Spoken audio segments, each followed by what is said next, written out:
Here with Will Timpano out of Patrick Fogarty Catholic in Ontario, the province's top 10 catcher in the class of 2024. Will, man, I appreciate the time. Good to have you in. Thank you. Thank you for having me.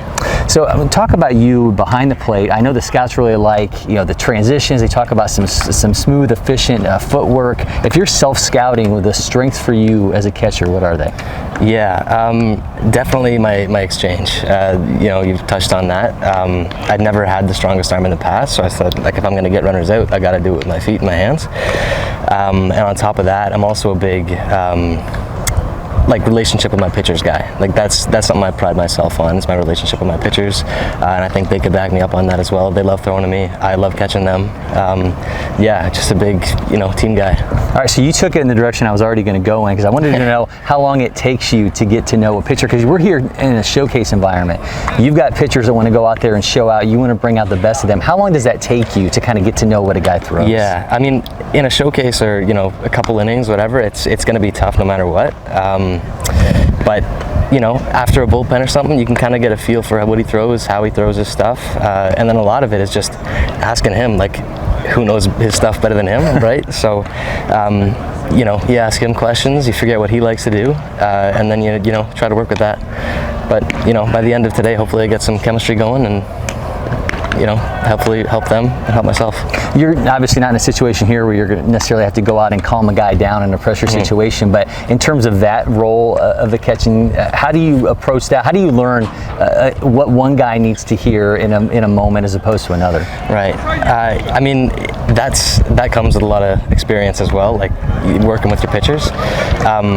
One thing I've noticed 100% is that a lot of guys just need to stop thinking about baseball. Like I've heard it explained a bunch of different ways, but one way that I like to look at it is like you just have to remove yourself from what you're doing. Like you gotta almost think about just watching yourself do it. You've done it so many times before, like it's second nature, but as soon as you start to think about what you're doing, then you're gonna overthink it, you're gonna miss your spots, you're gonna get all caught up in that stuff. So I like to just remove them from the situation, maybe tell a joke. It's something that I learned from my dad. He used to coach.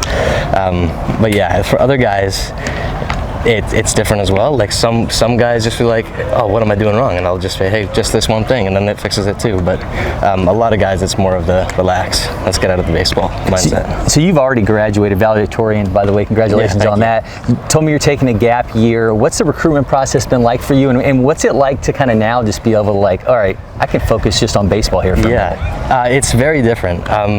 Like so far, it's been going pretty well. I've got some interest and stuff like that.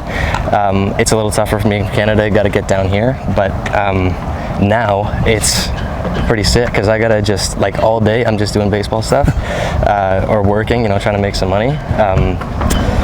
Like already, doing way more than I even thought I could before, because I got so much time off. But yeah, it's been awesome.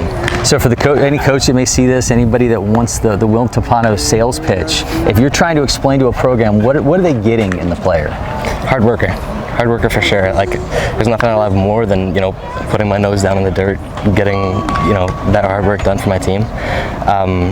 Because honestly, I hate losing. I love winning. And yeah, hard worker. That's what I would say. Hard worker and a leader. All right, well, the only thing better than a catcher is a catcher who rakes. So I kind of want to see the swing breakdown here from you. I'm going to get out of the shot and let you show us how you set up. Sound good? All right, sounds good. All right. So the way I set up, there's different schools of thought on the offset, but I like to be quite offset because it allows me to get both my eyes facing the pitcher a lot easier, so I can see the ball a lot better. So I get offset, and my back foot is going to be slightly turned in. This way I can push my knee out and I get better glute engagement as I move forward in my swing. So that's my startup. I like to keep my hands high and above the ball, and then I bring my leg in and out, being careful not to loop around, because then I get too loopy and my arms fly out. But leg out. From here your hands should be back. You can fire your hips. I think about keeping my hands down and creating topspin on the ball.